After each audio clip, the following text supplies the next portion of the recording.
Hi everyone, welcome back to my channel. So this is Melody, and guess what time of the year it is? It is fall here in the US, and it's definitely one of my favorite time of the year.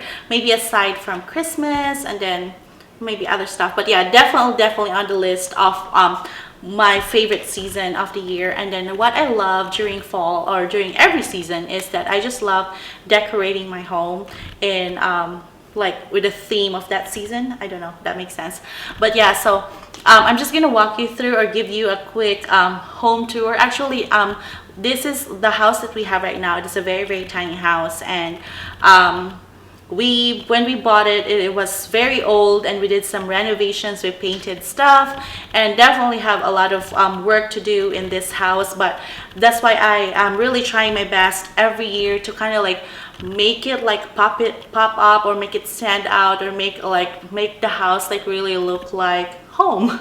So what I love doing is I just love decorating like in every fall. I love decorating for fall, and if it's Christmas, I love decorating for Christmas. And spring, I love decorating for spring. And since it's fall and one of my favorite time of the year, I'm gonna show you guys or walk you through how I decorate my house for fall, and also some tips, not all tips, but like few tips on how I kind of like save money in decorating without like buying decorations without really breaking the bank.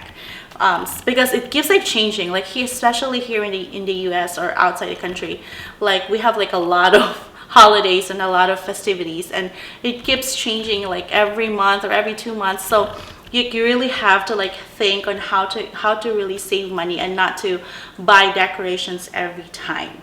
So guys, yeah, so join me as I will walk you through a quick living room and kitchen tour. But yeah, our house is so small, but it's just like a very quick tour of the house.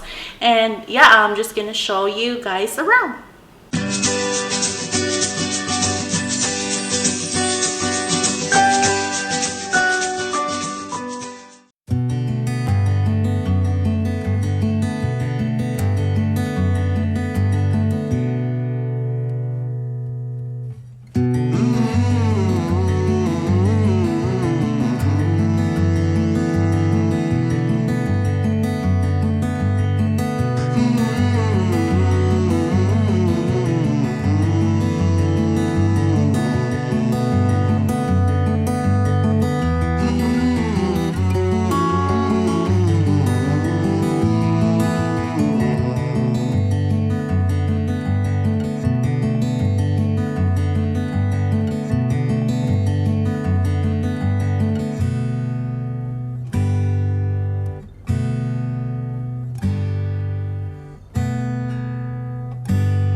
you guys for watching, and if you enjoyed that video, don't forget to give it a thumbs up, and also don't forget to subscribe if you haven't yet, so you won't miss out on the fun and also on future videos like this. And also, if you have time, please click the bell button so you'll be notified every time I post new videos. And thank you guys for watching, and I really appreciate all the love, and I will see you in the next video. Bye.